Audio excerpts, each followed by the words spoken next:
Welcome, everyone. We are putting all of our pool floaties aside and getting back to work. And I cannot think of a better way to get started than with one of our dearest mentor experts, Judy Cirullo, who is a seasoned clinician, business owner, certified professional coach, works with leaders and teams to create a culture that employees feel connected to.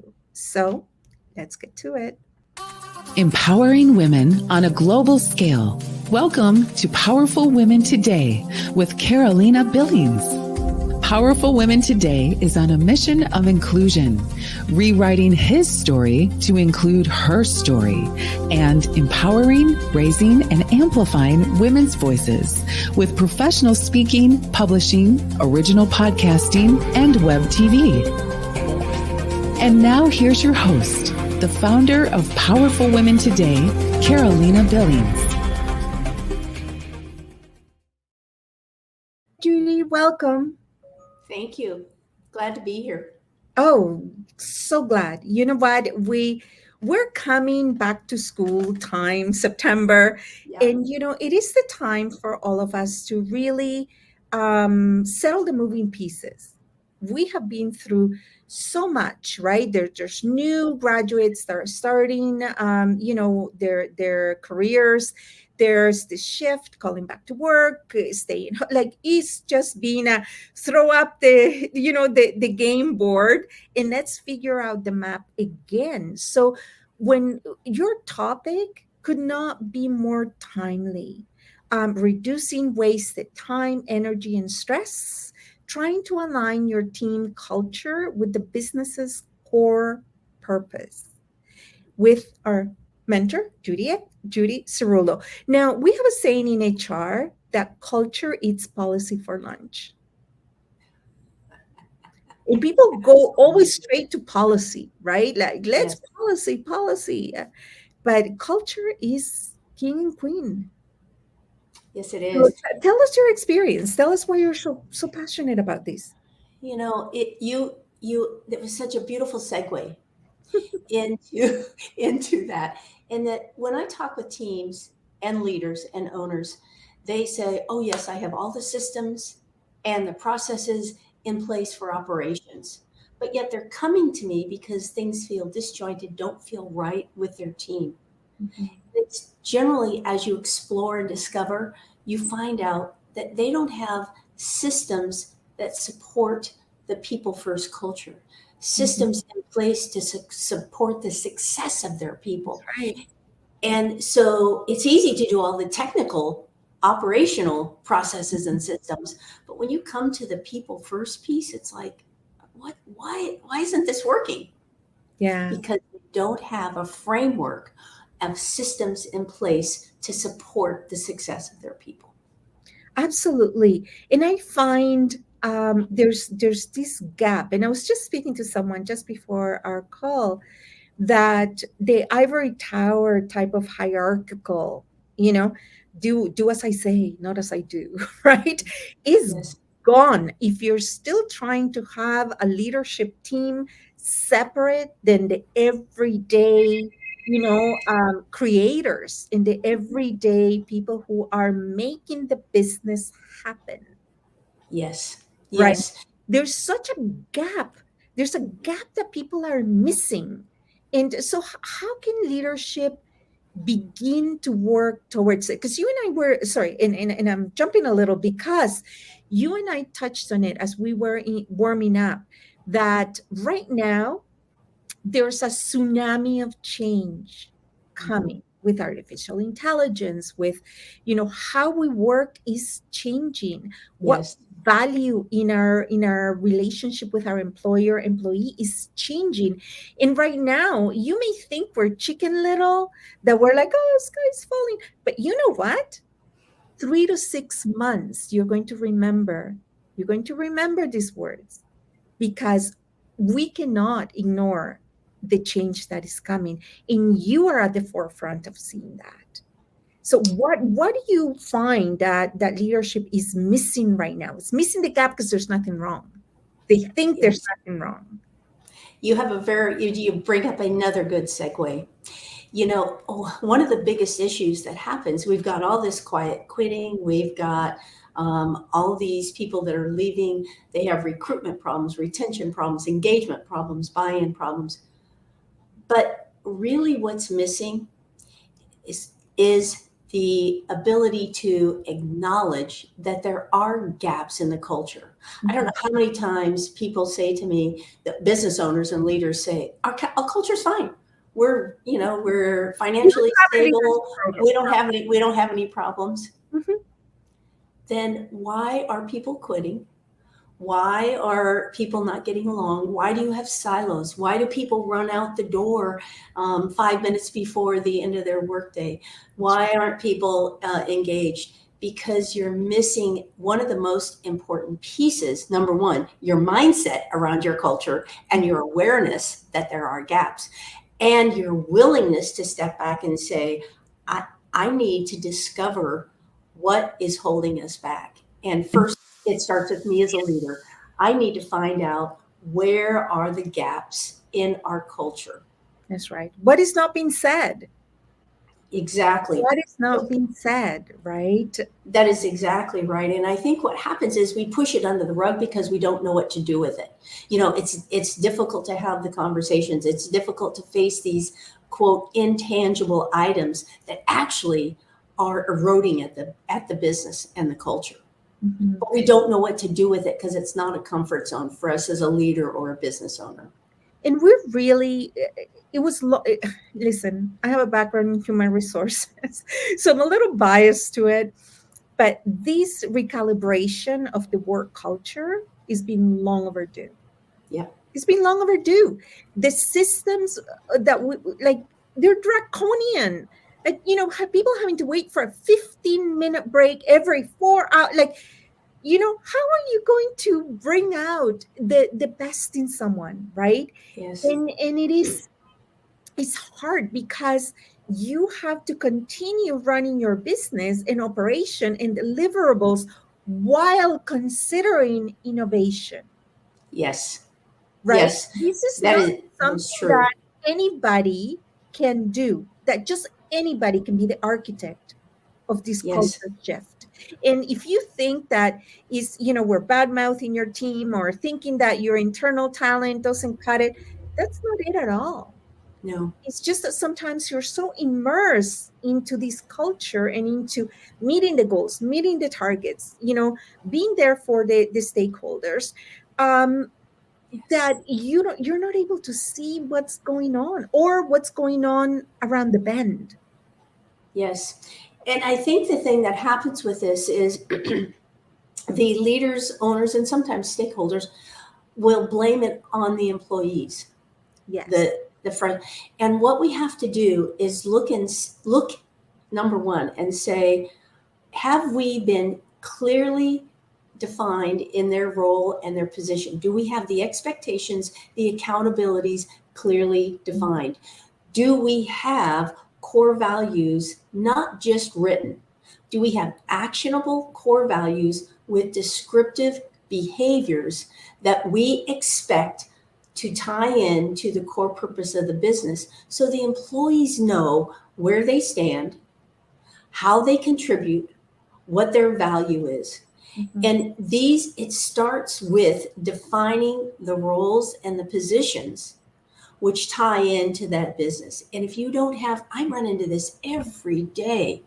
Oh, that employee didn't do this, or they didn't do that, or I need more freedom and time. As well, do you have the systems in place? Have you actually sat down to define the position that's necessary for the business? And as well, have you communicated it with your employee, and you communicate with them and converse with them on a regular basis? Have you communicated? They say that the greatest myth about communication is that it has taken place. Yes. In the role of human, and I keep going back to the role of human resources. And it has always been, human resources wanting to have a seat at the table, human resources Yeah. wanting to be taken serious, be as serious. We're not party planners, right? But you know what?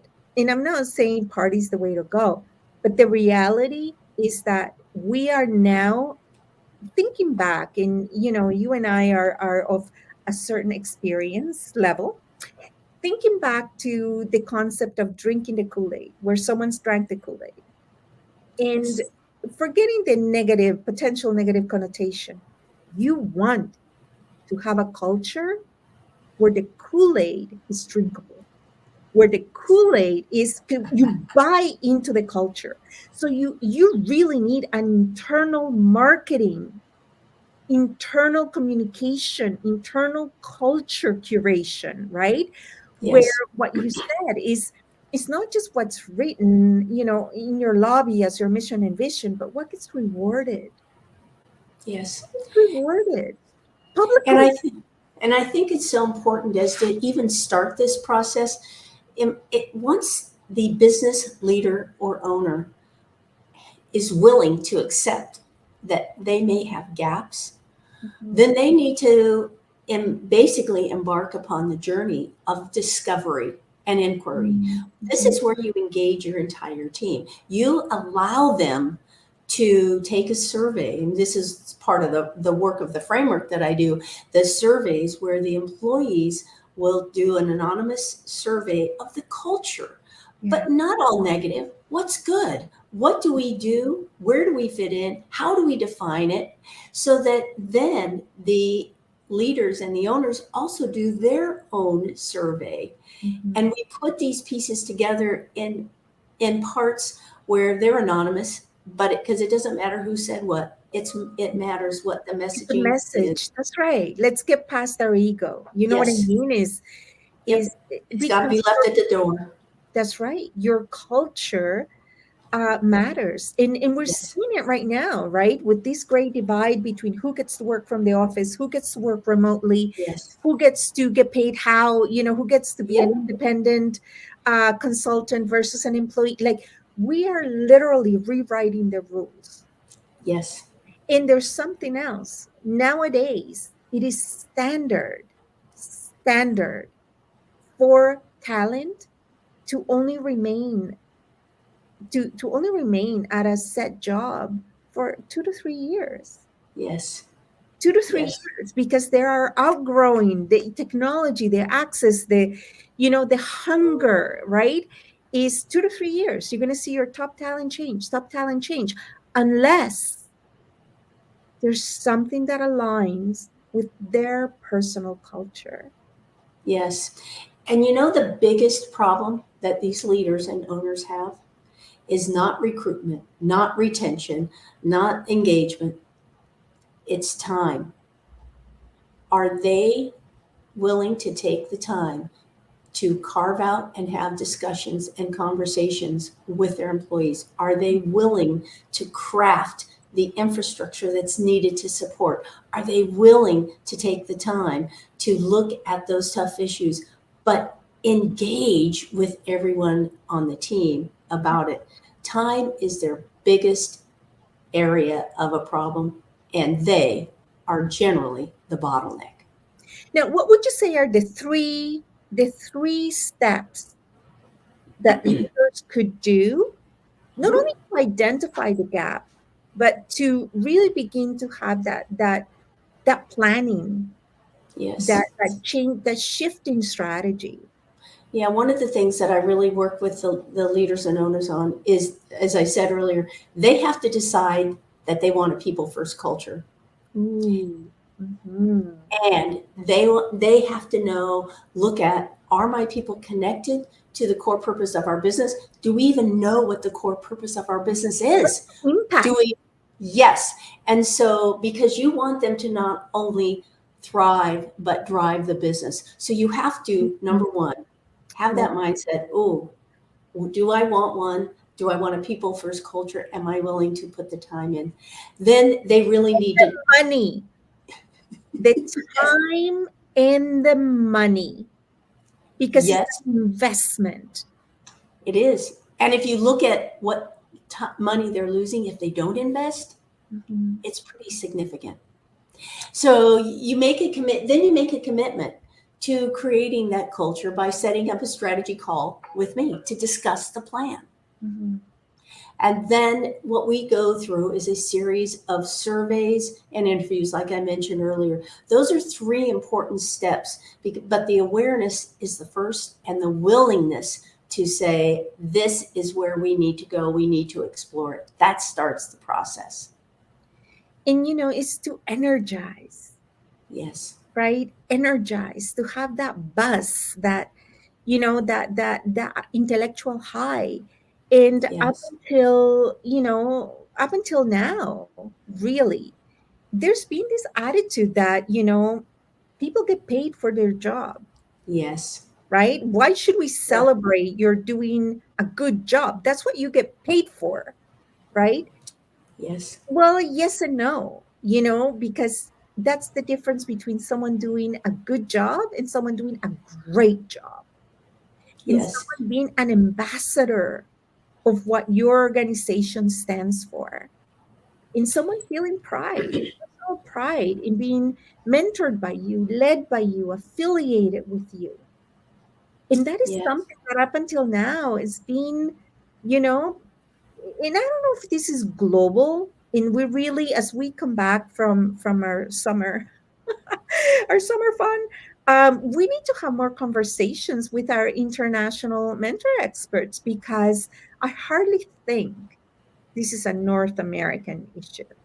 No, this is global because some of the clients and other colleagues I have globally, they have the same problems. They might be expressed a little differently, but they have the same problems that I'm seeing here in the US. And so it's about people, you see, and people are people, and no matter where you're at. And so those things will definitely surface and bubble up. And I think it's really important that people need to understand, leaders and owners need to be able to have that mindset shift Mhm. to say it's not just about the operations, even though we have to show things for our stakeholders and our productivity. But if we want to have a team that thrives, which then ultimately has a business that thrives, we have to support the growth and development and the sustainability of the most important asset, the people. And I love what you said, a team that thrives, but a team that drives the business forward, Yep. right? Love it. And, we're going to be, this is one of many, many sessions that we're going to be addressing culture, Yeah. because we are in, you know, I love change. So this serves me quite well. However, I can appreciate that as a practitioner, as an executive entrepreneur, you can integrate change quite easily, right? It's like, oh, you know what? Yeah. There's some negative connotation with this color. I'm not going to use it. Okay, done, right? But when it's a larger organization, when there's, a lot more moving parts, where there's, systems that, change Yeah. need to affect, right? That any change can create a domino or a ripple effect. The communication, the planning, the onboarding of it Yes. Yes. is what's going to make the difference between, success or frustration. It Success or is. frustration, right? So yeah, this is loving it. A little bit of culture wars that are occurring. We're seeing it a lot in the news, where we have artificial intelligence. We have post COVID, right? We COVID Mhm. taught us many things that we thought were not possible were possible, like working remotely, Yeah. right? Like doing all these things. But just because it works doesn't mean it works best. You Right. know what I mean? For Yeah. cohesive teams, for culture, for because being, there's something that happens when people come together, right? It's like breaking bread. You know what I mean? Yep. In coming into a physical location and physical culture, in a physical exchange and engagement, it it has a certain chemistry that, in order for us to replicate it to a virtual world, it's not that it's not possible, it just cannot be the same. It's No. different. Is, back to the Coke Diet Coke. Sorry, I shouldn't have mentioned a brand. Back to a soda, diet soda, right? Don't pretend that diet soda is the same as the soda. It's a completely different flavor. You know what I mean? And you have to embrace what the diet one is versus the regular. And it's the same with virtual. It's not Yes. the same thing. You just need No. to be good at it. Be good at leading a virtual team. Be good at leading virtual cultures. Yes. And it doesn't come by divine osmosis.